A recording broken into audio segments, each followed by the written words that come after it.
கடவுளருள் TV நேயர்களுக்கு astro KS ஐயங்காரின் பணிவான நமஸ்காரங்கள். வார பலன் 23/12/2024 29/12/2024 வரை உண்டான வாரத்திற்கு மேஷம் முதல் மீனம் வரை என்னென்ன பலன்கள்னு பார்ப்போம். இந்த வாரத்தினுடைய கோல்சாரம் அப்படின்னு பார்த்தோம்னா, ரிஷபத்தில் குரு வக்கரகதியில், கடகத்தில் செவ்வாய் வக்கரகதியில், கன்னியில் கேதுவும், விருச்சிகத்தில் புதன், தனுசுவில் சூரியன், மகரத்தில் சுக்கிரன், கும்பத்தில் சனி, மீனத்தில் ராகு.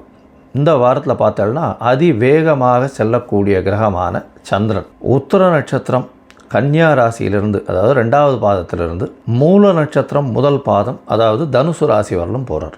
இந்த வாரத்தில் பார்த்தடையானால் 4 ராசிகள், அதாவது கன்னி, துலாம், விருச்சிகம், தனுசு 4 ராசிகள் போகிறார். இந்த வாரத்தில் வரக்கூடிய விசேஷ நாட்கள் என்னென்ன அப்படின்னு பார்க்கும்பொழுது 23/12/2024 அன்னைக்கு அஷ்டகா அன்வஷ்டகான்னு போட்டிருக்கும். அதாவது பொதுவாக ஒரு வருஷத்திற்கு 96 நாட்கள் தர்ப்பணம் செய்ய வேண்டிய நாட்கள் பித்திருக்களுக்கு உண்டானது. இதில் பார்த்தடையானால் அஷ்டகா அன்வஷ்டகா அப்படின்றது மார்கழி மாதத்தில் வரக்கூடிய கிருஷ்ணபக்ஷ சப்தமி, அஷ்டமி, நவமி இந்த 3 நாட்களும் தர்ப்பணம் பண்ணணும். அந்த மாதிரி மார்கழி, தை, மாசி, பங்குனி இந்த 4 மாதங்களும் 3 நாள் 12 நாள் பண்ண வேண்டிய கட்டாயம். இது ரொம்பவும் விசேஷமானது, மிகவும் முக்கியமானதும் கூட. உங்களுடைய அருகில் இருக்கக்கூடிய சம்பிரதாயத்தை பேஸ் பண்ணி இருக்கக்கூடிய வாத்தியார்களை கேட்டு தெரிஞ்சுக்கோங்க. ஏகாதசி எண்ணிக்கை அப்படின்னா 26ஆம் தேதி அன்னைக்கு ஏகாதசி வருது. வைணவர்களுக்கு மிகவும் பெரிய ஏற்றமான காலம் இது. ஏகாதசி தேய்பிரையில் வருது. அதுக்கப்புறம் வளர்பிரையில் வரக்கூடிய ஏகாதசியில் பார்த்தேடையானால் அது வைகுண்ட ஏகாதசி. இது தேய்பிரையில் வரக்கூடிய ஏகாதசி. இதற்கு அடுத்த ஏகாதசி வைகுண்ட ஏகாதசி. இந்த ஏகாதசி அன்னைக்கே சுவாதி நட்சத்திரம். சுவாதி நட்சத்திரம்னு சொல்லக்கூடியது ராகுவினுடைய நட்சத்திரம், அதுவும் நரசிம்ம பெருமானுடைய நட்சத்திரம். அதாவது ராகுவினுடைய நட்சத்திரம் அப்படின்னு சொன்னாலே திருவாதிரை, சுவாதி, சதயம் இந்த 3 நட்சத்திரம் ரொம்பவும் விசேஷமானது. திருவாதிரை சிவனுக்கு ரொம்பவும் விசேஷம். ஆதிரை, அதாவது திரு என்ற அடைமொழி கொண்டது 2 நட்சத்திரம். ஒன்று திருவோணம், இன்னொன்று திரு ஆதிரை. இந்த 2 நட்சத்திரமுமே மிகவும் விசேஷம். இதில் பார்த்தீங்கன்னா ஆதிரை நட்சத்திரத்தை பொறுத்தவரையிலும் சிவபெருமானுக்கும், ஸ்ரவண நட்சத்திரம் ஓண நட்சத்திரத்தை பொறுத்தவரையிலும் பெருமாளுக்கும் மிகவும் பிரசித்தியாக சொல்லக்கூடியது. இதில் திருவாதிரை நட்சத்திரம் ராகுவனுடைய நட்சத்திரம். அதே மாதிரி சுவாதி நட்சத்திரம் நரசிம்ம பெருமாள் நட்சத்திரம், லக்ஷ்மி நரசிம்மனுடைய நட்சத்திரம். அதே மாதிரி சதய நட்சத்திரம் அப்படின்னு பார்த்தாலேயானால் இந்திரனுக்கு உண்டான நட்சத்திரம். அதனால் ராகுவினுடைய நட்சத்திரங்கள் எல்லா நட்சத்திரங்களும் ஐஸ்வர்யத்தை கொடுக்கக்கூடிய நட்சத்திரங்கள். இந்த காலகட்டத்தில் அதாவது லக்ஷ்மி நரசிம்மரை வணங்குறது, அதாவது சுவாதி நட்சத்திரம், ஏகாதசி எல்லாம் வர்றதுனால லக்ஷ்மி நரசிம்மரை வணங்குறது ரொம்பவும் விசேஷமானது. இந்த 26/12/2024 அன்றைக்கி வரக்கூடிய ஏகாதசி அன்னைக்கு. அதுக்கு அடுத்த நாள் மகாபெரிவரனுடைய ஜெயந்தி வருது. 27ஆம் தேதி 27/12 அன்னைக்கு அவளுடைய பெரிவாளுடைய ஆராதனை வருது. 28/12/2024 அன்றைக்கி சனி பிரதோஷம். சனி பிரதோஷம் ரொம்பவும் விசேஷம். உங்களுடைய கடன் தீர்க்கும், அதுவும் தேய்பிரையில் வேறு வருது, கடன் தீர்க்கக்கூடிய நாளாக வச்சுக்கணும். இந்த சனி பிரதோஷத்தில் விரதம் இருந்து இல்லையானால் கண்டிப்பாக பிரதோஷ கால பூஜையும் பார்த்துட்டு, அதாவது சாயந்தரம் 5:45 6:15 மணி வரலும் உண்டான நேரத்தில் பிரதோஷ கால பூஜையையும் பார்த்துட்டு, அதற்கு உண்டான தீபாராதனையும் பார்த்துட்டு, சிவபெருமான் வலம் வர்றதையும் பார்த்துட்டு, அதுக்கப்புறம் போய் அந்த பிரசாதத்தை சாப்பிட்டுட்டு அதுக்கப்புறம் உபவாசத்தை முடிக்கிறது பெரிய விசேஷம். இதன் மூலியமாக நீங்கள் நினைத்த காரியங்கள் அனைத்தும் நடக்கும்.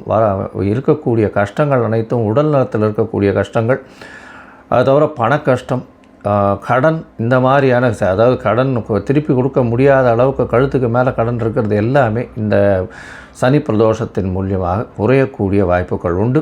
ஆயுள் கண்டங்களில் இருப்பவர்களுக்கு ஆயுள் கண்டங்கள் நீங்கக்கூடிய வாய்ப்புகள் நிச்சயமாக உண்டு. சரி, இந்த வாரத்தில் எந்தெந்த ராசிக்காரர்களுக்கு சந்திராஷ்டமம் அப்படின்னு பார்த்தோம்னா கும்பம், மீனம், மேஷம், ரிஷபம் இந்த 4 ராசிக்காரர்களுக்கும் சந்திராஷ்டமம் இருக்குது. சந்திரன் மறையக்கூடிய காலகட்டங்களில் புதிதான முடிவுகள் எதுவும் வேண்டாம். எந்த ஒரு வெளியூர் வெளிமாநில பிரயாணம் வேண்டாம். இந்த மாதிரியான விஷயங்களில் சந்திரனை பொறுத்தவரையிலும் மறைந்திருக்கக்கூடிய காலகட்டத்தில் யாருக்கும் ஜாமீன் கையெழுத்து போடாதீங்க. ஒருவேளை நீங்கள் பண்ண வேண்டிய கட்டாயத்தில் நிர்பந்தத்தில் இருக்கீங்க அப்படின்னா சந்திரனுக்கு உண்டான எளிய பரிகாரம் அப்படின்னு சொல்லக்கூடிய பசும்பால் ஒரு 1/2 டம்ளர் அருகில் இருக்கக்கூடிய சிவன் கோவிலில் கொடுத்துட்டு போங்க பிரதோஷ காலத்துக்கு.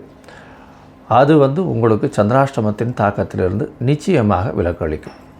சரி, இந்த வாரம் மேஷம் முதல் மீனம் வரை எப்படி இருக்குது அப்படின்றத பார்க்கலாம். அதற்கு முன்னாடி என்னுடைய மொபைல் நம்பர் கீழே ஸ்க்ராலிங்கில் வரும். உங்களுக்கு அஸ்ட்ராலாஜிக்கல் கன்சல்ட் பட்டுதே ஆனால் நீங்கள் எனக்கு ஃபோன் பண்ணுங்க. இப்போ மேஷம் முதல் மீனம் வரை 23/12/2024 29/12/2024 வரை உண்டான வாரத்திற்கு என்னென்ன பலன் அப்படின்னு ஒன்றா பார்க்கலாம். மகரம், உத்திராடம், திருவோணம், அவிட்டம் இந்த 3 நட்சத்திரம் 9 பாதங்களை கொண்ட ராசி. ராசியின் அதிபதி அப்படின்னு சொல்லக்கூடியவர் சனி பகவான். உங்களுடைய ராசிக்கு 2ஆம் இடத்துல இருக்கார். இந்த வாரம் பார்த்தோம்னா உங்களுடைய ராசியிலேயே சுக்கிரன் இருக்கிறது பெரிய விசேஷம். இவர் உங்களுடைய ராசிக்கு அதாவது 5 அதிபதி அப்படின்னு சொல்லக்கூடியவர். இதன் மூலியமாக பார்த்தோம்னா உங்களுடைய திரிகோணம் ஒரு கேந்திரத்துக்கு அதிபதியாக இருக்கக்கூடியவர், மிகப்பெரிய யோகர். அதுவும் சுக்கிரன் உங்களுடைய ராசிக்கு பெரிய ஏற்றத்தை கொடுக்கக்கூடியவர். உங்களுடைய ராசியிலேயே இருக்கிறது பெரிய விசேஷம். இதன் மூலியமாக உங்களுக்கு எல்லா விதமான வெற்றிகளும் சேரக்கூடிய காலகட்டமாக இருக்கும்.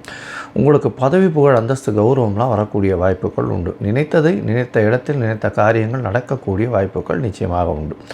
இந்த வாரத்தில் உங்களுடைய ராசிக்கு சமசப்தமத்தில் செவ்வாய் வக்கரகதியில் வக்கரகதியில் இருக்கக்கூடிய செவ்வாயை சுக்கிரன் பார்க்குறதும் நல்ல ஒரு ஏற்றம்.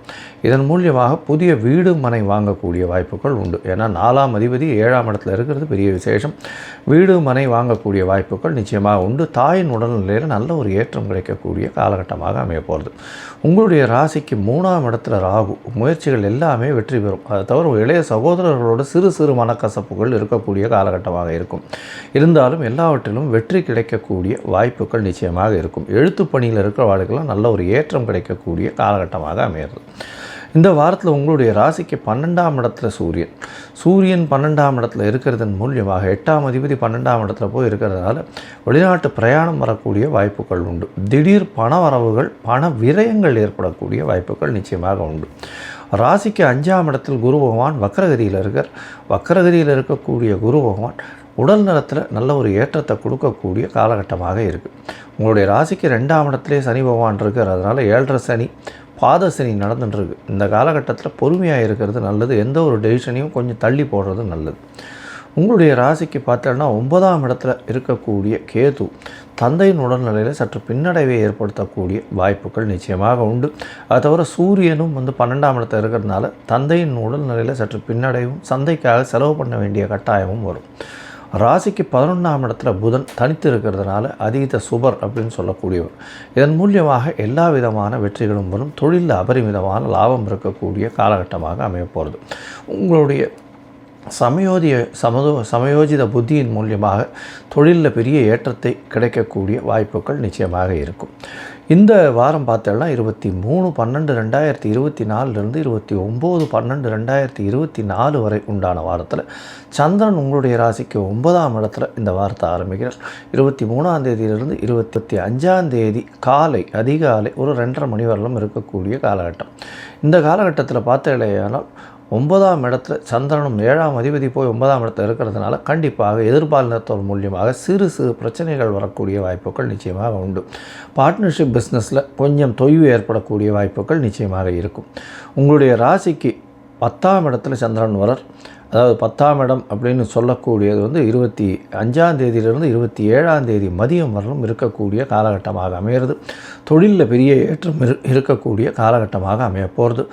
10ஆம் இடத்தில் சந்திரன், அவரே 7ஆம் அதிபதி, ஒரு கேந்திராதிபதி இன்னொரு கேந்திரத்தில் இருக்கிறதுனால நல்ல ஒரு வெற்றி வரக்கூடிய வாய்ப்புகள் உண்டு.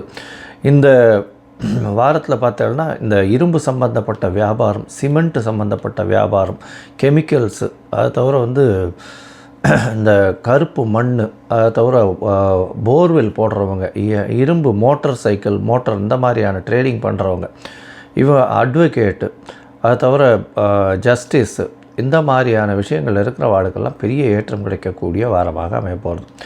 உங்களுடைய ராசிக்கு 11ஆம் இடத்துல சந்திரன் 27ஆம் தேதி மதியத்திலிருந்து 29ஆம் தேதி இரவு ஒரு 11:30 மணி வரலும் இருக்கக்கூடிய காலகட்டம். புதனோட சம்பந்தம், பரிவர்த்தனை யோகம் வருது செவ்வாயோட. ஏன்னா செவ்வாயின் வீட்டில் சந்திரனும் சந்திரன் வீட்டில் செவ்வாயும் இருக்கிறதுனால பார்ட்னர்ஷிப்பில் அபரிமிதமான ஏற்றம் இருக்கும். பார்ட்னர்ஷிப் மூலியமாக திடீர் பணயோகம் வரக்கூடிய வாய்ப்புகள் நிச்சயமாக உண்டு. லாபங்கள் அதிகமாக இருக்கக்கூடிய காலகட்டமாக அமையும். உங்களுடைய ராசிக்கு 12ஆம் இடத்துல சந்திரன் வரார். சந்திரன் 12ஆம் இடத்துக்கு வரும்போது சூரியனோட சேர்ற சப்தமாதிபதி 12ல் வரும்போது பார்ட்னர்ஷிப்புக்கு சிறு சிறு இழப்புகள் வரக்கூடிய வாய்ப்புகள் இந்த காலகட்டத்தில் இருக்கும். அது தவிர வெளிநாடு வெளியூர் போய் பணம் பெரட்டக்கூடிய வாய்ப்புகள் நிச்சயமாக இருக்கும். இந்த வாரம் பார்த்தாலேயானால் நீங்கள் இந்த சனி பிரதோஷம் வேறு வருது. அதனால் சனி பிரதோஷத்தில் போய் ஒரு ரெண்டு விளக்கு வாங்கி எண்ணெய் எள்ளு எண்ணெய் வாங்கி விளக்கு வாங்கி எள்ளோடு இருக்க விளக்கை வாங்கி எண்ணெய் அதாவது நல்லெண்ணெய் விட்டு ஏற்றுறது பெரிய விசேஷத்தையும் ஒரு பெரிய மாற்றத்தையும் உங்களுடைய வாழ்வில் நிச்சயமாக கொடுக்கும். கடவுள் அருள் டிவியை பார்த்தமைக்க நன்றிகள். மேலும் இது போன்ற தகவல்களை தெரிந்து கொள்ள கடவுள் அருள் டிவியை சப்ஸ்கிரைப் செய்யுங்கள். மறக்காமல் பெல் ஐக்கானை கிளிக் செய்யுங்கள்.